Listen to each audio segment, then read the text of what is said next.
2장 18절. 2장 18절. 또 굉장히 중요한 주제 하나 만납니다. 2장 18절을 같이 한번 읽어볼까요? 같이 읽겠습니다. 시작. 여호와 하나님이 이르시되 사람이 혼자 사는 것이 좋지 아니하니 내가 그를 위하여 돕는 배필을 지으리라 하시니라. 아멘. 거기 돕는 배필, 이 문제입니다. 돕는 배필. 굉장히 유명한 단어인데요. 그게 근데 좀 아쉽게 됐는데 돕는 배필 이 단어인데 정확히 표현하면요, 요게 히브리 말로 이건 하나 좀 그래도 들어두는 게 좋을 것 같아요. 에제르 크네그도라는 말인데, 이 에제르라는 말은 이게 헬프, 도움, 혹은 헬퍼, 돕는 자라는 명사예요. 크네그도라는 말은 동등한 전치사예요. 그러면은 돕는 배필이라는 말은 정확히 번역하면 배필인 돕는 자예요. 그러니까 우리나라 말은 거꾸로 번역한 거죠. 돕는 배필이 아니라 배필인 돕는 자예요. 배필인 돕는 자. 근데 이미 이 단어가 굳어버렸어요. 신년 초가 되면 권사님 기도 제목이 뭐예요? 그러면은 우리 딸 있잖아요. 돕는 배필 좀 어떻게 좀 해야 된다고. 그래서 거의 매년 기도할 때 돕는 배필로 해서 기도하는데, 저희 집도 큰 딸 녀석이 있어가지고 올해부터 아빠 나도 좀 돕는 배필로 해서 기도 좀 해줘. 그렇게 시작됐는데요. 돕는 배필, 이 의미를 좀 보겠습니다. 정확한 것은 에제르 크네그도 할 때 요 에제르라는 말, 여러분 에제르라는 말 잘 기억해 주세요. 좀 이따 제가 또 한번 강조할게요. 에제르 크네그도라는 말인데, 요 첫 번째 의미입니다. 돕는 배필 얘기할 때 첫 번째 의미는 요 크네그도라는 말이 반대하며 그런 뜻이 있어요. 그래서 반대하는 돕는 자입니다.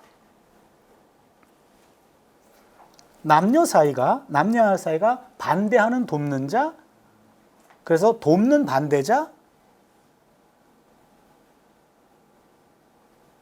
그래서 적어도 부부 사이는 반대할 수 있는 관계가 돼야 됩니다.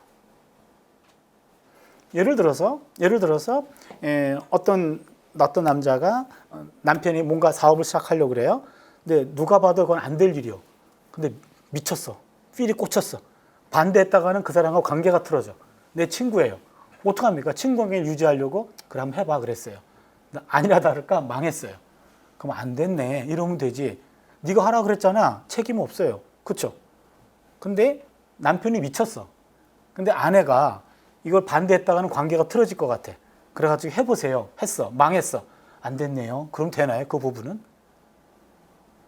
그 결과에 대해서 본인도 영향이 있어요.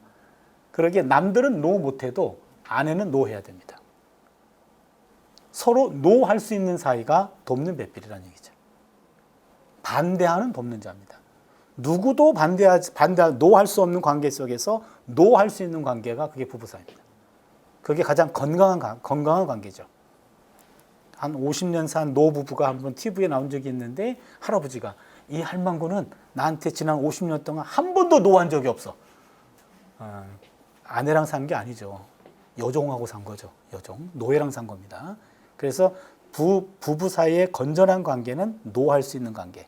그런데 노를 너무 상습적으로 너무 세게 하시면 안 됩니다. 노를 또 너무 세게 하셔가지고 저도 한번 상처받은 적이 있어가지고요. 가끔 이제 목사도 설교가 잘 될 때가 있어서 성도들이 이제 우리 교회에서 설교를 했는데 은혜를 많이 받아서 오늘은 좀 히트 쳤네.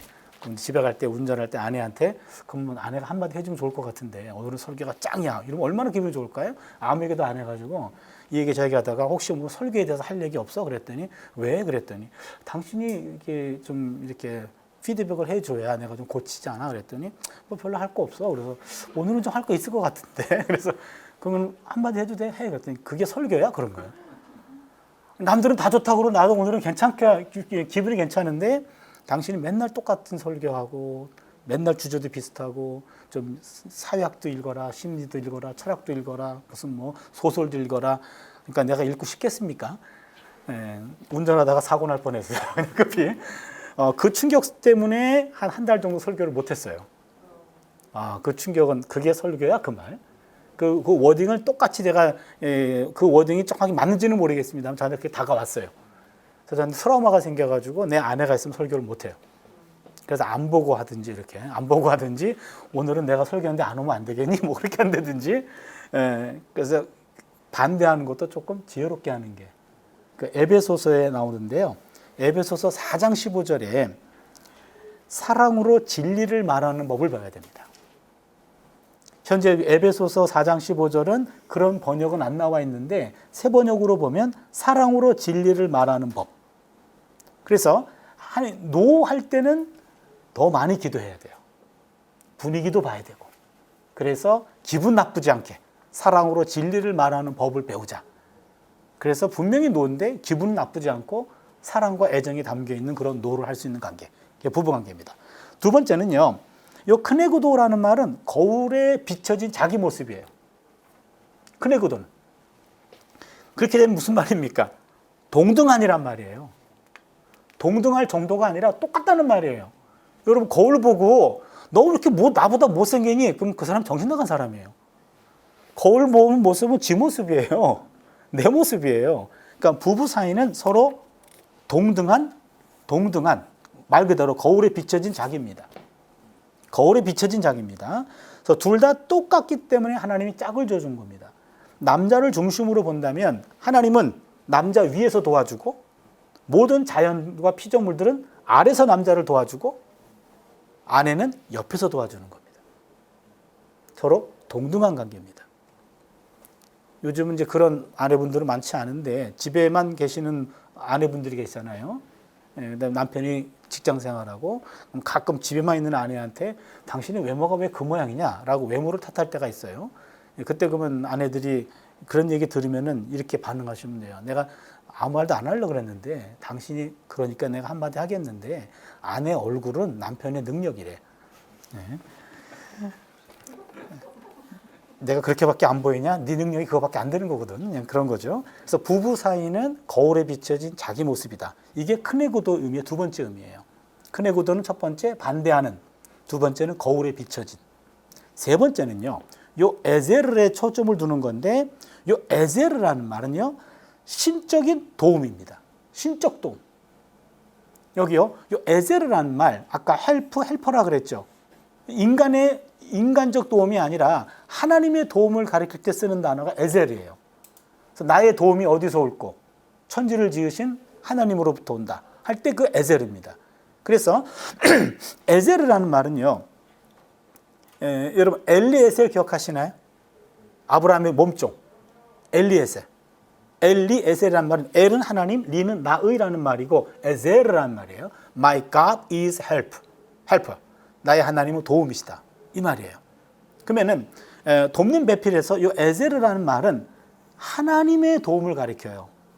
그럼 부부 사이는 서로가 서로에게 하나님의 도움을 주는 통로가 됩니다. 남편을 도울 때 아내를 통해 하나님이 도우시고 아내를 도울 때 남편을 통해 하나님이 도우시는 거예요. 그리고 부부 사이는 하나님의 도움을 주는 통로가 된다 이 얘기입니다. 서로 대화가 단절되거나 관계가 단절되면 신의 도움을 차단시키는 겁니다. 그래서 요 에제르 크네그도 할 때 요 에제르란 말은 인간의 도움이 아니라 하나님의 도움을 가리키는 구별된 용어다. 요걸 기억해 주세요. 그래서 성도님들 중에 가끔 무슨 뭐 커피점을 한다거나 무슨 사업을 한다거나 그러면은 저한테 히브리어로 이름을 좀 줘달라고 이런 분들이 꽤 많아요. 제가 에제르란 말 많이 줬어요. 에제르. 이거는 하나님의 도움을 쓰는 단어예요. 굉장히 좋은 용어입니다. 에제르. 에제르 혹은 에젤이라고도 말하고 에제르, 에젤. 예, 그러면은 돕는 배필이란 세 가지라고 했습니다. 하나는 반대하는 돕는 자, 두 번째는 거울에 비춰진 돕는 자, 세 번째는 하나님의 도움을 주는 통로가 된다라는 게 돕는 배필입니다. 그리고 말 나온 김에 제가 최근에 좀 깨닫게 된 건데요. 여러분 그 돕는 배필은 하나님이 2장 18절에 돕는 배필을 지으라 해놓고 19절에 보니까 동물들이 나와요. 동물들. 그래놓고 20절에 보니까 사람이 모든 가축과 공중의 새와 들의 모든 짐승에게 이름을 주니라. 아담에게 돕는 배필이 없으므로 이거예요. 우리말 성경에 이거 아담이 이렇게 나왔는데 정확한 표현은 아담에게 돕는 배필이 없으므로 요건데 굉장히 중요한 용어입니다. 무슨 말이냐면 하나님은 돕는 배필을 처음에 어떻게 계획하셨냐면 동물들 가운데 돕는 배필을 마련하셨어요. 그랬는데 동물의 세계는 인간에게 돕는 배필이 부족하기 때문에 아하 안 되겠구나. 새롭게 만들어야 되겠다. 그래서 아담을 재우고 갈비를 뜯어다가 또 한 사람을 만들었어요. 그래가지고 신종이 여자. 그 다음에는 고장난 거는 하나 빠졌으니까 고장났죠. 고장난 건 남자. 이라 둘이 한 몸이 된 겁니다. 그럼 중요한 것은 동물이 돕는 배필의 원래 후보였다라는 말이죠. 그럼 뭘 얘기합니까? 요즘 반려동물이요. 그게 가능하고 더 중요한 게 있습니다. 하나님은 왜 돕는 배필, 왜 혼자 있는 게 좋지 않다고 얘기했는가? 부부 사이 그러면은 성적인 것만 있는 것이 아니라 원래 돕는 배필의 본질적인 의미는 친밀감이에요. 친밀감. 이 친밀감 안에는 어떤 정서적인 거, 그 다음에는 성적인 것도 포함되는 건데 근본적인 것은 성적인 것이 아니고 서로 친밀하게 정서를 나누고 교제할 수 있고 소통할 수 있는 관계가 돕는 배필이라는 얘기입니다. 그래서 하나님은 처음에는 어떤 성적인 것을 배제한 동물과도 충분한 친밀감을 나눌 수 있었기 때문에 그런 계획을 잡으셨다가 부족해서 새로운 인간을 만들어서 완전히 한 몸으로 만들었다라는 얘기입니다. 조금 더 깊이 들어가면 좀 어려워져서 이제 거기까지만 얘기하겠습니다. 그 다음에 3장, 여성들이 가장 싫어하는 장입니다. 아담과 하와에서 타락한 사건이요. 이 본문은요, 뱀이 아내를 이렇게 유혹하는 그런 말씀이 나오는데 여기서는 오늘 여성들의 한을 풀어드리려고 하는데요. 이 본문에서 뱀이 하와와 대화할 때 계속해서 너희라고 말해요. 너희. 3장 1절을 보시면요. 그런데 뱀은 야훼 하나님이 지으신 들짐승들 중에 가장 간교하니라. 뱀이 여자에게 물러 이르되 하나님이 참으로 너희에게 너희라고 말하죠. 히브리어로요. 유가 너가 남성 유가 있고 여성 유가 있고 복수 유가 있습니다. 영어로 유 하면은 그냥 이게 구분이 안 되는데 히브리어는요. 유를 표현할 때 다 표현이 달라요. 남성, 여성, 복수형. 뱀은 처음부터 끝까지 하와와 대화할 때 복수유를 썼습니다. 복수유를 썼어요. 그 얘기는 뭐죠? 그 대화의 현장에 아담 있다 없다? 있었어요. 거의 있었습니다. 있었고 또 하나가 딱 걸렸는데 거기 보시면 5절이죠. 6절. 여자가 그 나무를 본즉 먹음직도 하고 보암직도 하고 지혜롭게 할 만큼 탐스럽게도 한 나무인지라 여자가 그 열매를 따먹고 자기와 함께 있는 거기입니다. 자기와 함께 있는. 그 함께 있는이란 말이 그게 전치사인데 함께 있는이란 요 전치사가 관계의 의미도 있지만 공간적인 의미도 배제할 수 없어요. 그러니까 원래 이 사람 나랑 함께하는 사람이에요. 그런 건 그땐 관계죠. 그러나 공간적인 의미도 배제할 수 없습니다. 그러니까 그 범죄 현장에 아담도 있었다 그 얘기죠. 거의 같이 있었습니다. 그 두 가지가 딱 걸렸어요. 그 다음에 이 선악을 알게 한 나무를 먹지 말라라고 하는 금지 명령은 누가 들었나요? 아담이 들었어요. 하와는 태어나기 전이었어요. 2장 17절에 처음으로 금지합니다. 그래놓고 3장 17절 이하에 하와가 나와요. 그렇기 때문에 금단의 명령을 다이렉트로 들은 이는 아담이에요. 그러면은요, 죄의 경중을 한번 따져볼까요? 일단 최소한 하와 단독 범행은 아닙니다. 그렇죠? 공범이에요. 공범이고 그것은 먹지 말라라는 명령을 직접 들은 이는 하와예요. 아담이에요. 그래서 적어도 둘은 공동 범행이라 이런 얘기죠. 공동 범행입니다. 어느 한쪽에 책임을 밀어놓을 수 없는 공동 범죄였다. 어느 목사님이 그런 농담을 하셨는데, 그럼 왜 뱀은 이렇게 복수유를 쓰면서 옆에 아담도 있었는데 왜 자꾸 하와하고만 그렇게 말하는 걸로 돼 있냐? 그랬더니 그 목사님이 만약에 아담이 한국 남자였다면 그냥 그거 선악과 먹고 그냥 성이 찾겠냐고. 그 뱀도 과 먹었지. 예, 그래서 뱀이 그걸 알고 같이 있었지만 눈초리를 피해서 하와하고 대화한 거 아니냐. 그거는 이동원 목사님의 조크예요. 예, 그래서 3장에서 이 죄는요, 적어도 아담과 하와의 공동 범행으로 보는 것이 옳습니다. 근데 신약 성경에 가가지고 조금 달리 표현해요. 거기 보면 하와가 죄를 짓고 남편을 타락시켰다. 그런 식으로 나와요. 신약 성경에. 근데 신약 성경의 그 부분은 사실은 좀 다시 해석해야 돼요. 근데 그거는 이제 구약학자의 제 책임이 아니고 그건 신약학자 책임이니까 그분한테 물어보세요. 일단 구약에서는 공동 범행으로 보고 있다. 신약에서의 그런 사건도 신약 본문에 남녀를 좀 차별하는, 여성들은 뭐 대중 앞에서 말하지 말아라, 설교하지 말아라, 뭐 이런 식의 표현들이 나오거든요. 이걸 문자적으로 이해해가지고 여성 목사 한 수를 안 주는 그런 교단도 있다고요. 그러나 그거는 그 당시 상황에서 본문을 해석해야 돼요. 그러니까 그분은 할 얘기는 많이 있습니다만 일단 월권 이래서 그거는 신약 선생님한테 물어보시고 저는 오로지 구약만 하겠습니다.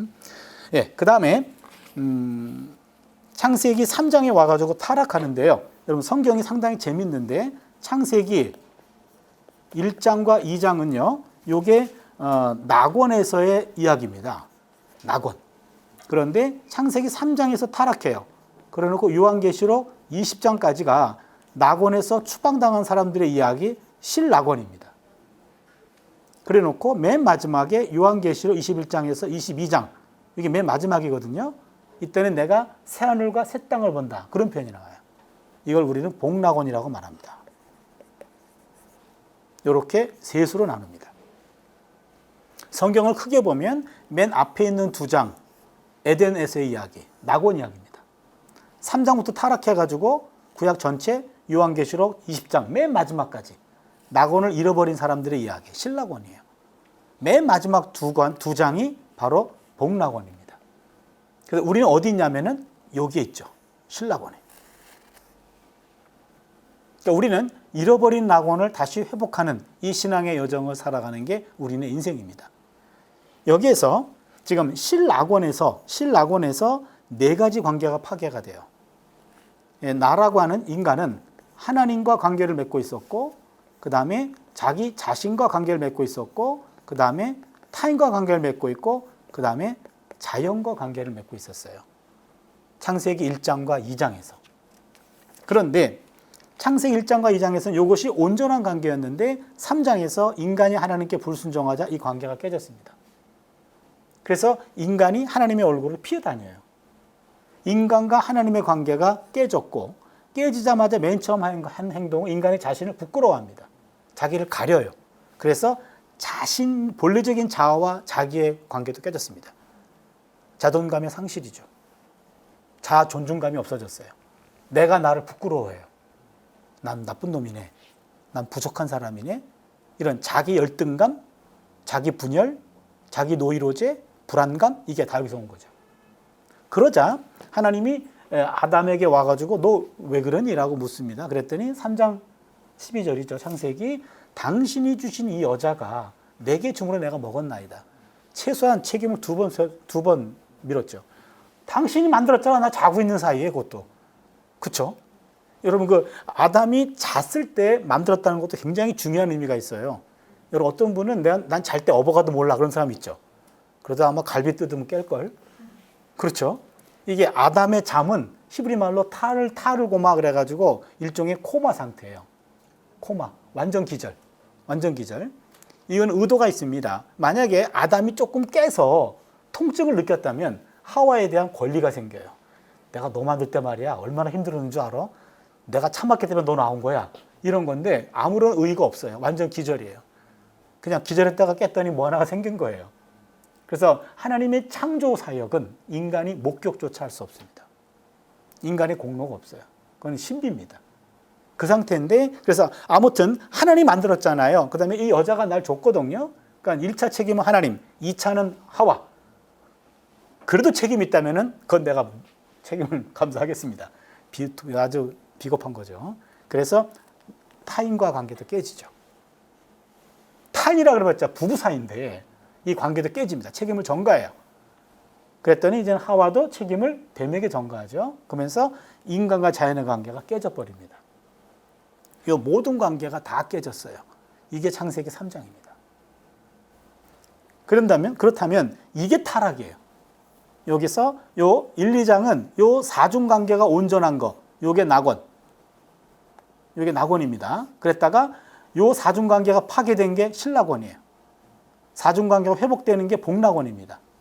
그렇다면 이 깨어진 관계를 다시 복원시켜야 되는데 요 인간과 하나님의 관계가 깨지자 바로 하나님 쪽에서 먼저 제스처를 취합니다. 인간의 몸을 입고 오셨어요.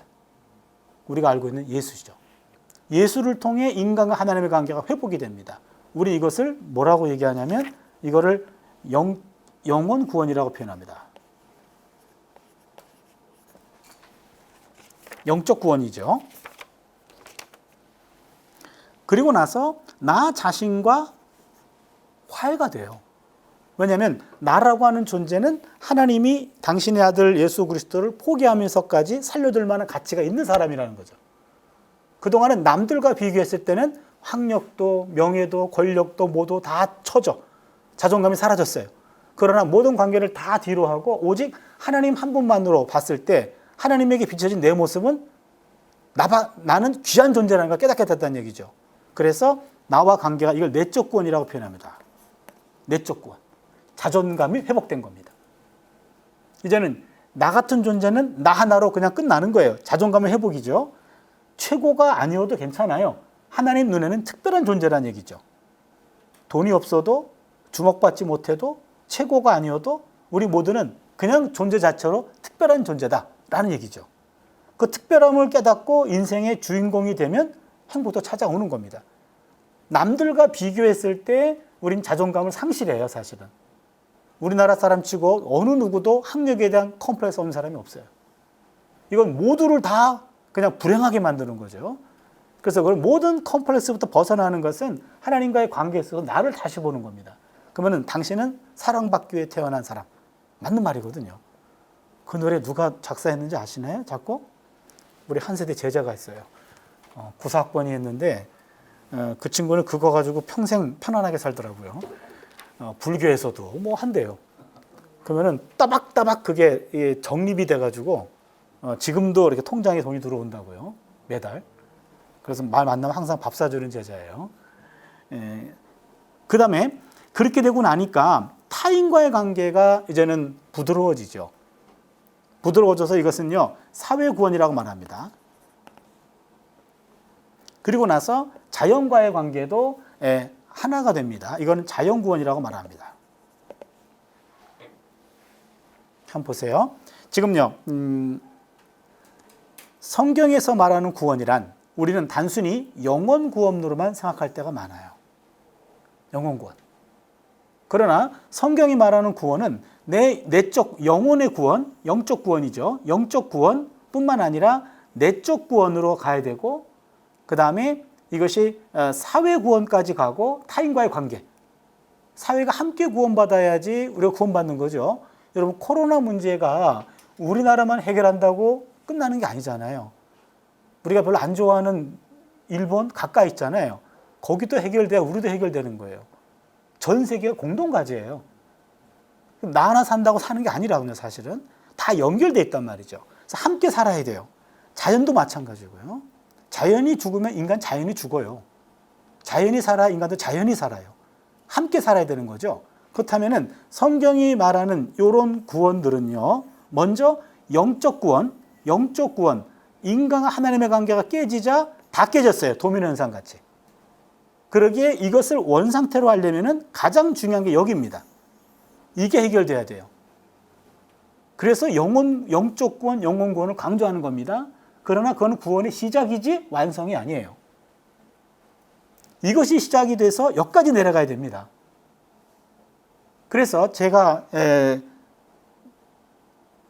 한 20, 30년 전부터 얘기했는데 성경이 말하는 구원이란 영혼 구원만이 아닙니다.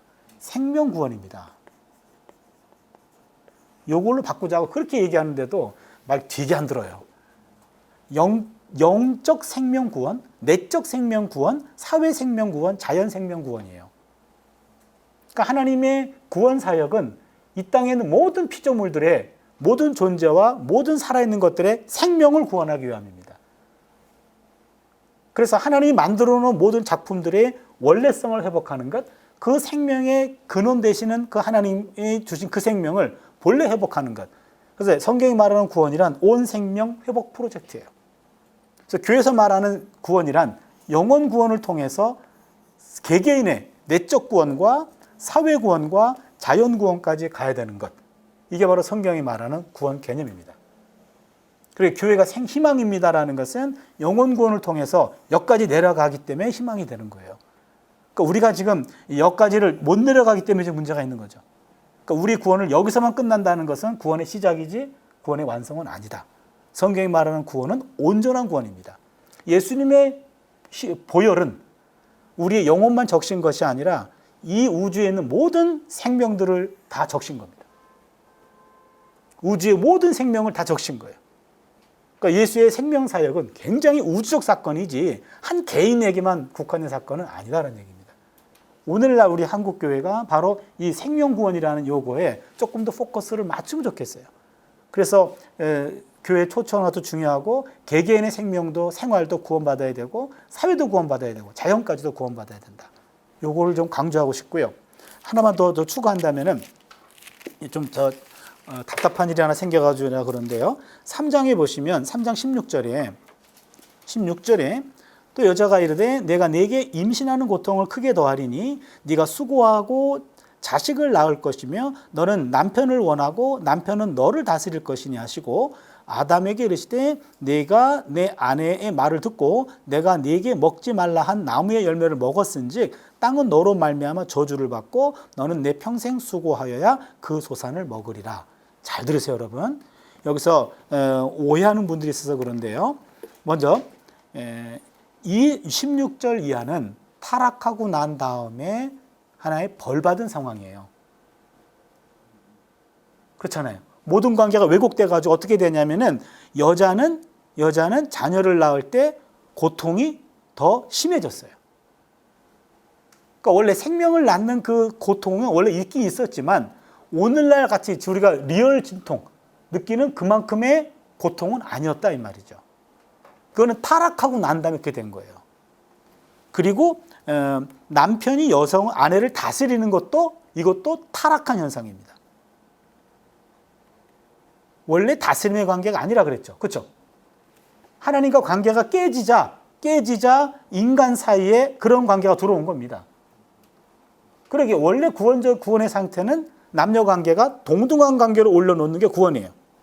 또 하나는 자녀를 낳을 때 여러분 고통스럽잖아요. 그 고통스러운 것이 원래 창조 질서가 아니었단 말이에요. 어느 정도 고통은 있었지만 죽을 만큼 고통은 아니었다고. 그럼 그 죽을 만큼의 고통을 줄여주는 게 창조 질서에 맞춰가는 거죠. 제가 왜 이걸 강조하냐면 어느 유명한 분이 있잖아요. 여러분 이름 다 말하면 다 아는 분인데 축구 선수였고 독실한 신자인데 자기는 이 성경 말씀 문자적으로 지키려고 아내가 애를 낳을 때 자연분만하게 하고 진통주사도 안 맞고 아무것도 안 했대요. 맨몸으로 낳게 했다는 거예요. 그게 성경적이기 때문에. 그렇게 셋을 낳았대요. 아내 죽을 뻔했어요. 저는 그분의 그런 어떤 순수한 마음은 존중해요. 그러나 저분한테 성경을 누가 잘못 가르쳤구나. 3장 16절은 그러한 삶을 살라는 것이 아니라 그러한 현실은 질서에서 벗어난 거란 얘기예요. 그렇기 때문에 산모가 이렇게 진통하고 그럴 때 진통제를 놔주고 고통스럽지 않게 해주고 이것은 창조 질서의 회복을 도와주는 겁니다. 그렇게 해야 됩니다. 그리고 남녀가 이렇게 다스리는 거 아니에요. 정확히 올려놔야 돼요. 그 다음에 남성들이 일할 때 고통스러운 거, 노동 현장이 고통스러운 거요. 여기서 하나 말 나온 게 말씀드릴게요. 3장 16절에 거기에 임신하는 고통 동그라미 해주시고 그 다음에 크게 더하리니 내 수고 동그라미 해주세요. 그 다음에 17절에 아담에게 이르시되 네가 네 아내의 말을 듣고 내가 네게 먹지 말라고 한 나무의 열매를 먹었은즉 땅은 너로 말미암아 저주를 받고 너는 내 평생에 수고 동그라미 해주세요. 여기서 자녀를 낳을 때 하는 고통, 그 다음에 수고, 남편의 수고 다 같은 단어예요. 그 무슨 얘기입니까? 아내가 자녀를 낳을 때 당하는 그 고통, 해산의 진통, 남편들이 직장에서 당하는 고통과 같은 단어예요. 무슨 얘기죠? 직장 생활할 때 늘 좋은 거 아니거든요. 때려치고 싶을 때가 많거든요. 그러나 아내가 자녀를 낳을 때 죽을 뻔했잖아. 그 해산의 고통을 직장에서 느낄 수 있는 거죠. 그래서 저는 힘들 때마다 이거를 묵상해요. 내 아내가 우리 두 딸들을 낳을 때 죽었다가 살아났는데 내가 직장이 힘들다고 때려친다는 거는 자녀 안 낳겠다는 얘기 아니에요. 이건 아닌 것 같다. 그리고 또 하나는 그런 직장의 문화를 바꿔야 되는 거예요. 일하는 장소가 노동은 거룩한 거예요. 하나님이 인간을 창세기 2장 5절에 땅을 갈 사람이라고 했죠. 땅을 갈다. 그 노동하다는 말이에요. 2장 거기 2장 5절에 야훼 하나님이 땅에 비를 내리지 아니하셨고 땅을 갈 사람. 이게 워크입니다. 워크. 노동할 사람이 없었기 때문에 인간을 만들었고 그 다음에 2장 15절을 보시면 야훼 하나님이 그 사람을 이끌어 에덴 동산을 두어 그것을 경작하며 똑같은 단어입니다. 갈다. 지키게 하려고. 그러니까 창세기 1, 2장은요. 창조 질서예요. 노동은 신성한 겁니다. 노동은 즐거운 겁니다. 그 노동이 고통스러워진 것은 타락하고 난 다음이에요. 그러게 노동 현장이 창조 질서로 만들려면 같이 일하는 사람들끼리 서로가 천국을 느낄 수 있는, 에덴을 느낄 수 있는 그런 직장 문화가 돼야 되는 거죠. 그게 질서 회복하는 겁니다. 야, 원래 일은 그렇게 하는 거야. 나 때는 더 힘들었어. 이따구로 하면 그 사람은 질서를 파괴하는 사람입니다. 그래서 지금 창세기 3장에 와가지고는 바로 요 네 가지가 관계가 깨졌다. 이거를 회복시키는 것이 원래 성경이 말하는 구원을 말하고 있다. 창세기 4장을 보시면요. 여러분 가인과 아벨 이야기입니다. 가인과 아벨 이야기. 둘이 하나님께 제물을 드렸어요. 그렇죠? 가인은 뭐 하는 사람이었죠? 가인이 목축업이었어요? 농사 짓는 사람. 아벨은요? 양치는 사람. 그래서 가인은 뭘 드렸죠? 농산물 드렸고 그 다음에 아벨은 제물을 희생제물을 드렸죠. 하나님 뭘 받으셨죠? 네? 희생제물이요. 그러면 하나님은 가인의 것을 안 받고 아벨 것만 받았죠? 하나님은 원래 고기를 좋아하시나? 왜 그랬죠? 어떻게 해야 되죠? 지금 순서는 가인과 아벨이면은 그래도 찬물도 순서가 있는데 웬만하면 그냥 가정의 질서를 위해서 오늘은 이렇게 가인 거 받고 그다음에 이렇게 순서대로 받아주면 좋은데 아니 왜 그거 거꾸로 해가지고 왜 형 마음을 이렇게 뒤집어 놔서 형이 왜 아벨을 죽이게 만들었냐 이거예요. 어떻게 이해하셨어요? 어떤 분들은 아벨은 피의 제사를 드렸다. 피는 생명을 속죄하는 거기 때문에 귀한 것 드렸다.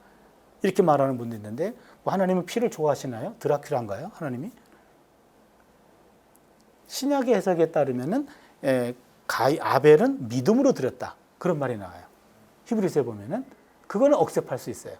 왜냐하면 신약 성경의 해석이니까. 그럴 수도 있습니다. 그러나 한 가지 놓쳐서는 안 되는 게 있는데 여러분 4장 거기 2절을 보면은요. 그가 또 4절을 그냥 결론적으로 보죠. 4절을 보시면 아벨은 자기도 양의 첫 새끼와 그 기름으로 드렸더니 야훼께서 아벨과 그의 제물은 받으셨으나 아벨과 그의 제물 언더라인 해주세요. 그 다음에 5절에 가인과 그의 제물은 받지 않으셨다. 사람이 먼저입니까? 제물이 먼저입니까? 사람이 먼저네요. 아벨과 그의 제물은 받으셨으나 가인과 그의 제물은 받지 않으셨어요. 하나님은 제물을 먼저 보신 것이 아니라 사람을 먼저 본 겁니다. 그래서 아벨이란 사람이 받을만 했기 때문에 그의 제물은 그게 따라오는 거예요. 가인이란 사람이 받을만 하지 못했기 때문에 어떤 비싼 제물도 하나님 받지 않으시는 겁니다. 그래놓고 그랬더니 가인이 몹시 분하여 안색이 변했어요. 화가 났어요. 근데 하나님은 더 화가 났어요. 6절을 보니까 야훼께서 가인에게 이르시되 네가 분하여하면 어찌 됨이뇨? 안색이 변하면 어찌 됨이냐? 야, 네가 선을 행하면 어찌 낯을 들지 못하겠느냐? 내가 너를 알고 네가 너를 알잖아. 네가 평상시에 어떻게 살았는지 네가 알잖아. 그따위로 살고 예배 드린다고 제물 바쳤는데 내가 받을 수 있겠니? 사람이 먼저라는 거예요. 사람이. 요거를 많은 분들이 지금 놓치고 있습니다. 제물보다 사람이 먼저입니다. 네가 선을 행하면 부족한 제물을 가져와도 하나님 받을 수 있어요. 그러나 선을 행하지 않는다면 비싼 제물도 하나님 받을 수 없다 이 얘기입니다.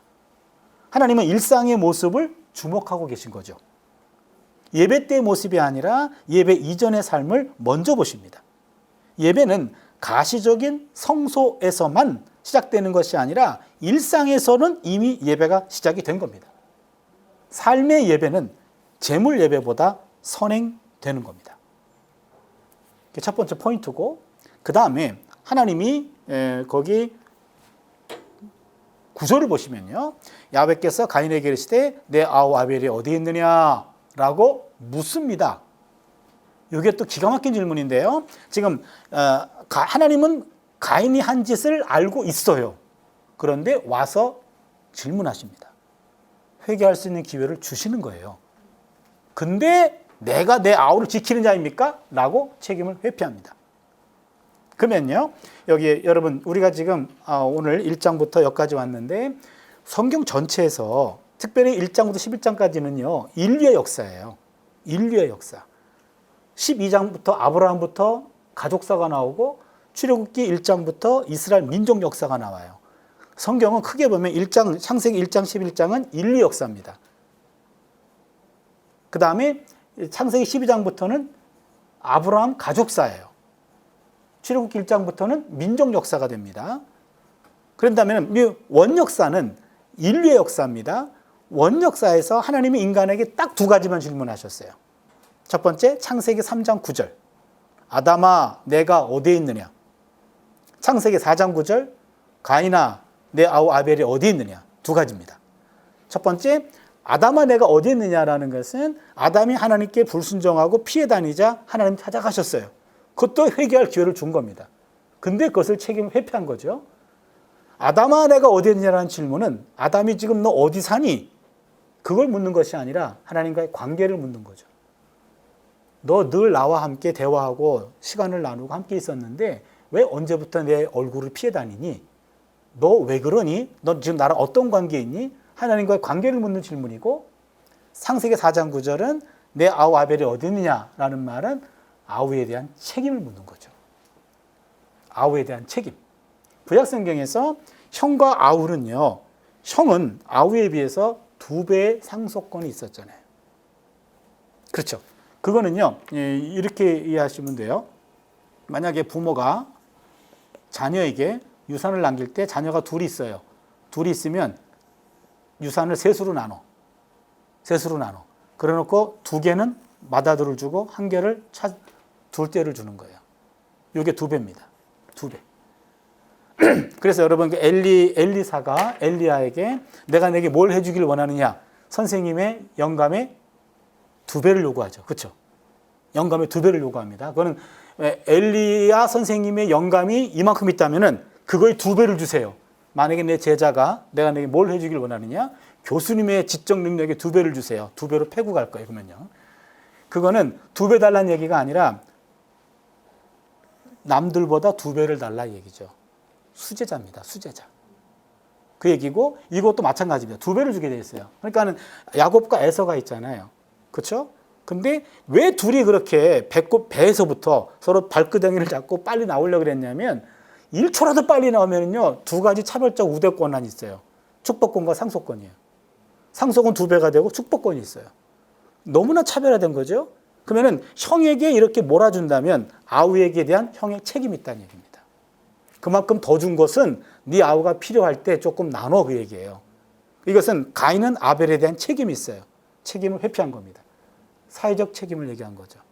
그래서 아담아 내가 어디 있냐라는 말은 신학적 질문이라고 말하고 내 아우 아벨이 어디 있냐라는 말은 사회학적 질문이라고 얘기해요.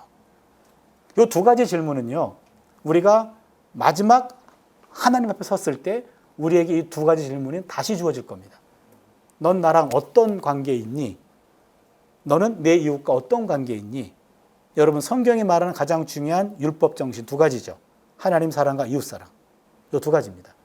그러니까 우리네 삶은요, 이 두 가지 질문에 대해서 계속해서 답을 메꾸어가는, 그러니까 하나님께 한 걸음 더 가까이 가고 이웃에게 한 걸음 더 가까이 다가가는 것. 이것이 우리네 삶입니다. 오늘의 삶 속에서도 하나님께 한 발자국 더, 우리 이웃에게 한 발자국 더 이렇게 살았다면 우리는 오늘을 잘 산 거고, 이 걸음이 멈춰 있다면 우리는 지금 반성해야 될 삶을 사는 거죠. 그래서 저는 두 가지 질문이 굉장히 중요하다고 보는 겁니다. 하나님이 인류에게 하신 두 가지 질문. 너 어디 있니? 너 뭐하니? 이겁니다. 하나님과의 관계, 이웃과의 관계입니다. 예, 오늘은 여기까지 하겠습니다. 여러분 고맙습니다. 예.